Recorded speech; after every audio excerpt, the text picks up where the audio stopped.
मैं सर दीपक देवगन। आज मैं आपके सामने एक और नया वीडियो के साथ पेश हूँ, जिसमें आज हम लोग पढ़ रहे हैं 12th क्लास बायोलॉजी का अध्याय नंबर 5, जिसका नाम है वंशगति के सिद्धांत एवं विविधता अध्याय से। तो आज का हमारा टॉपिक रहेगा एल्केप्टोन्यूरिया के बारे में। आज हम लोग देखेंगे कि एल्केप्टोन्यूरिया क्या होता है, इसके कौन कौन से सिम्टम्स होते हैं और इसको ये क्यों पढ़ना हमारे लिए इम्पोर्टेंट होता है, इसको हम आज इसमें देखेंगे। तो शुरू करते हैं आज का हमारा वीडियो। इसमें आज का हमारा टॉपिक है एल्केप्टोन्यूरिया के बारे में आज हम लोग इसमें देखेंगे। तो इसका अन्य नाम और क्या होता है, तो इसको बोलते हैं ब्लैक यूरिन डिसीज के नाम से भी इसको जाना जाता है। ठीक है, इस नाम से जानते हैं, ब्लैक यूरिन डिसीज के नाम से जाना जाता है। अगर किसी इंसान को एल्केप्टोन्यूरिया से वो पीड़ित है, अगर उसका यूरिन को अगर किसी डिब्बे में एकत्रित किया जाए, मान लिया जाए हमारे पास ये जार है, इस तरह से जार है, तो इस जार में अगर उसमें यूरिन को इकट्ठा किया जाए, कुछ इस तरह से अगर इकट्ठा किया जाए, तो वो जो है कुछ देर बाद जब उसमें हवा का संपर्क होता है तो कैसा हो जाता है, पूरा ब्लैक कलर में वो हो जाते हैं। ठीक है, हो जाता है कैसा, वो पूरी तरह से जो है कुछ इस तरह से इसमें ब्लैक कलर के पूरा वो हो जाते हैं। इसीलिए इसको बोला जाता है हमारे में ब्लैक यूरिन डिसीज के नाम से इसको जो है वो जाना जाता है। ठीक है, जो यूरिया रहता है वो हवा के संपर्क में आने के बाद उसका कलर जो है परिवर्तित होकर वो ब्लैक हो जाते हैं, इसी कारण से इसको बोलते हैं ब्लैक यूरिन डिसीज के नाम से इसको जाना जाता है। ठीक, आप देखते हैं ये किसके कारण होता है, तो ये है आपके जीन म्यूटेशन का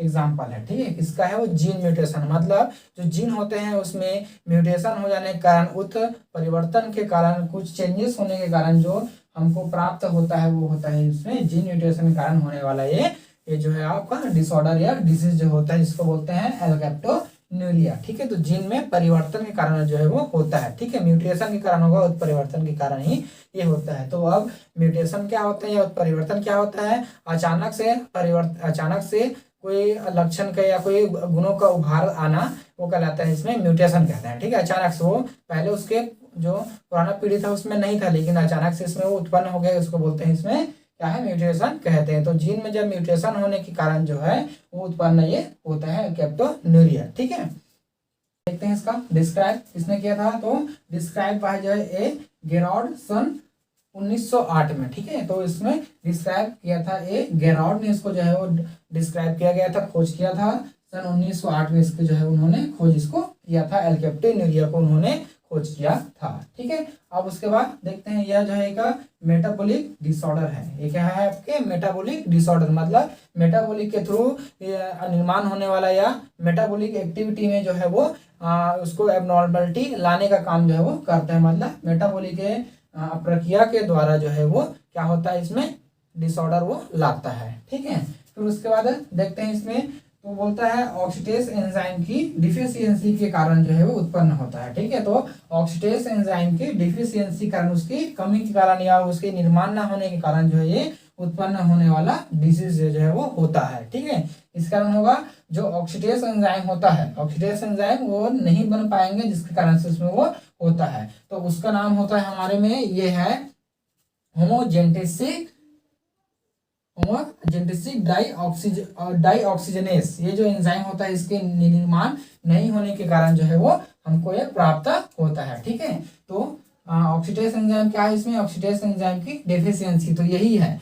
तो इसमें क्या है हमारे पास, ये है होमोजेनेटिक डाइऑक्सीजनेस एंजाइम की अनुपस्थिति के कारण जो है ये एल्केप्टोन्यूरिया डिसीज जो है वो इसमें होते हैं। ठीक है, तो ये किसके कारण होगा, ये इसके कारण जो है वो उत्पन्न होने वाला वो डिसऑर्डर या डिसीज जो है इसमें होता है। ठीक है, तो आप देखते हैं इसमें ये किस तरह से इसका रासायनिक चक्र इसमें पूरा होता है, देखते हैं। तो ये हमारा क्या है, होमोजेनेटिक एसिड जो है एक प्रकार का क्या है, एसिड है। ठीक है, और एसिड जो है वो चेंज होता है इसमें, देखो होमोजेनेटिक एसिड ऑक्सीडेज की उपस्थिति में चेंज हो जाता है हमारे में मेलिल एसिटोएसिटिक एसिड में जो है वो चेंज हो जाता है। ठीक है, मेलिल एसिटो एसिड में वो चेंज होता है, लेकिन अगर इसकी अनुपस्थिति हो जाते हैं, किसकी अनुपस्थिति हो जाता है, यह जो है आपका होमोजेनेटिक एसिड ऑक्सीडेज एंजाइम की जो है यहाँ पर अनुपस्थिति अगर हो जाता है, तो जिसके कारण से वो मेले एसिटिक एसिड में वो चेंज नहीं हो पाते हैं, तो सीधा किसमें चेंज होते हैं, आपका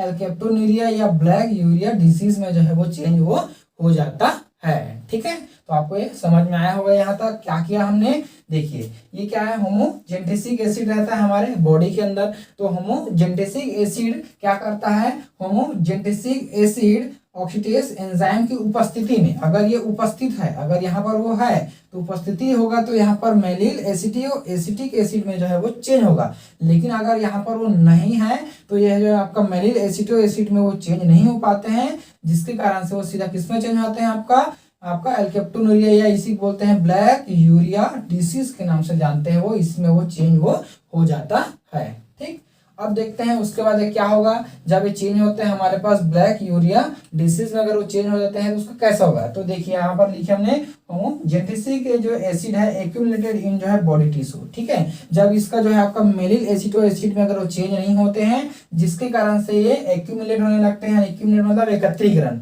जो बॉडी टिश्यू होते हैं हमारे शरीर के अंदर जो टिश्यूज पाए जाते हैं उसमें वो एकत्रीकरण होना जो इसमें शुरुआत कर देते हैं या उसमें वो होना शुरू हो जाते हैं, एक्यूमुलेट होना शुरू होगा क्या हमारे लिए होमोजेंटेसिक एसिड। और ये होमोजेंटेसिक एसिड हमारे लिए हार्मफुल होता है, इसको हमको चेंज करना ही होता है। किसमें, आपका मेलिल एसिटो एसिडिक एसिड में हमको चेंज होना आवश्यक होता है। अगर ये नहीं होगा तब क्या होगा, अगर ये नहीं हो रहा है इसी कारण से हमको जो है वो ब्लैक यूरिया डिसीज इसमें वो होता है। अगर ये होमोजेंटेसिक एसिड जो है सीधा सीधा किसमें आपका मेलिल एसिटो एसिड में चेंज हो जाता है तो ये ब्लैक यूरिया डिसीज वो नहीं होते हैं। ठीक है, जैसे कि जो नॉर्मल पर्सन है उसमें जो ये ब्लैक यूरिया डिसीज नहीं होते। क्यों नहीं होते हैं, क्योंकि वो आपका मेलिल एसिटो एसिडिक एसिड में जो चेंज होता है इसी कारण से वो नहीं होता है। लेकिन यहाँ पर ऐसा नहीं हो रहा है। ठीक है, तो ये हो गया। अब उसके बाद हम इसका सिम्टम्स को देखेंगे कि क्या क्या है लक्षण इसमें वो दिखाई वो देते हैं। ठीक है,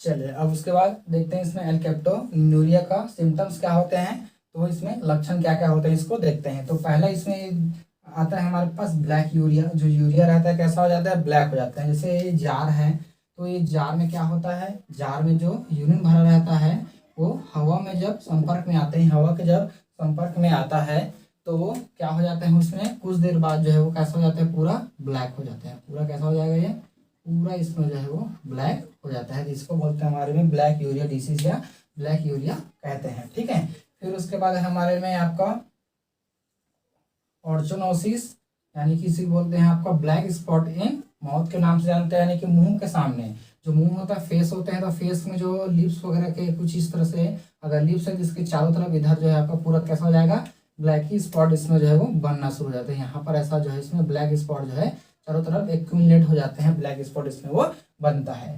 फिर उसके बाद इसमें दिया है आपका टेंडेनिल्स। उसके बाद इसमें आता है टेंडेनिल्स मतलब जो एड़ियाँ होती हैं, एड़ी के जो पीछे होते हैं, ये जो हो गया हमारा पैर, कुछ इस तरह से हमारे पैर हो गए, तो ये कुछ इस तरह से हमारे पैर हो गए। तो ये पैर में जो यहाँ के जो हमारे में टेंडॉन्स पाए जाते हैं, लिगामेंट और टेंडॉन होते हैं। तो लिगामेंट्स और टेंडॉन में जो टेंडॉन होता है वो कैसा हो जाता है, हमेशा दर्द करता है या उसमें दर्द जो है हमेशा रहते हैं। किसमें रहता है, इस टेंडॉन में जो है वो दर्द रहने वाला होते हैं। ठीक है, फिर उसके बाद आता है इसमें किडनी एंड जो है आपका पोस्टेड स्टोन, किडनी का इसमें क्या हो जाता है, कोई स्टोन हो जाते हैं, मतलब किडनी में पथरी वगैरह जिसमें जो है होता है। फिर उसके बाद बोलते हैं आपका हाइपोसिस, और इसको बोलते हैं आपका हंच बैग के नाम से जानते हैं। हाइपोसिस और हंच बैग मतलब कि जो कुछ ऐसे व्यक्ति होते हैं जिनमें कैसा थोड़ा सा झुक कर वो चलते हैं। ठीक है, जैसे हमारे क्या होता है, रीढ़ की हड्डियां होती हैं, तो रीढ़ की हड्डी कैसा होता है, जब हम लोग खड़े हुए रहते हैं तो हमारे रीढ़ की हड्डी से कुछ सीधा रहता है, ऐसे हम लोग सीधा खड़े हो जाते हैं। लेकिन इसमें कैसा हो जाएंगे, अगर इसको एल्केप्टोनूरिया है तो जो व्यक्ति कैसा होगा, थोड़ा सा ऐसा वो झुके हुआ ऐसा इसमें रहते हैं। ठीक है, या जो है ऐसा झुका हुआ स्थिति में ऐसा वो रहते हैं, जिसको बोलते हैं हमारे में क्या बोलते हैं आपका कैपोसिस, या इसको बोलते हैं आपका हंच बैग के नाम से इसको जो है वो जाना जाता है। ठीक है, तो ये जो है उसके क्या होते हैं, हमारे पास 5 इसका सिम्टम्स के रूप में देखने को मिलता है। ब्लैक यूरिया होते हैं, और उसके बाद से आपका ऑर्चोनोसिस होता है जिसको बोलते हैं ब्लैक स्पॉट इन माउथ, यानी कि जो मुंह के पास इधर जो मुंह रहता है वहां पर जो है वो कैसा होता है, एक्यूमुलेट मतलब कि जो दाग होते हैं, ब्लैक स्पॉट जो है वहां पर वो इकट्ठा होना शुरू हो जाते हैं। फिर उसकी तरह से इसमें टेंडिनस मतलब होता है जो एड़िया होती है, तो एड़ीज में टेंडॉन्स और लिगामेंट होते हैं, तो टेंडॉन में हमेशा वो दर्द इसमें रहता है। फिर उसके साथ ये है आपका किडनी और जो है पोस्टेड स्टोन, जो किडनी होते हैं उसमें वो क्या हो जाने लगते हैं, आपका स्टोन जो है वो बनना शुरू हो जाता है, जिसके कारण से यूरिया की जो चलन होती है वो अच्छे से इसमें नहीं हो पाते हैं। फिर उसके बाद है आपका काइफोसिस या हंचबैक कहते हैं। हंचबैक मतलब जो है उसका थोड़ा सा, जैसे हम लोग ऐसा सीधा एकदम खड़ा हो जाते हैं, लेकिन वो कैसे खड़े होते हैं, थोड़ा सा झुक कर खड़े हुए रहते हैं। और इसमें क्या क्या होता है, जैसे कि हमारे जो ईयर होते हैं और हमारे जो आइस होता है, तो आइस में जो लीड के साइड में, जैसे कि हमारे आंख बन गया, कुछ इस तरह से आंख बना देते हैं,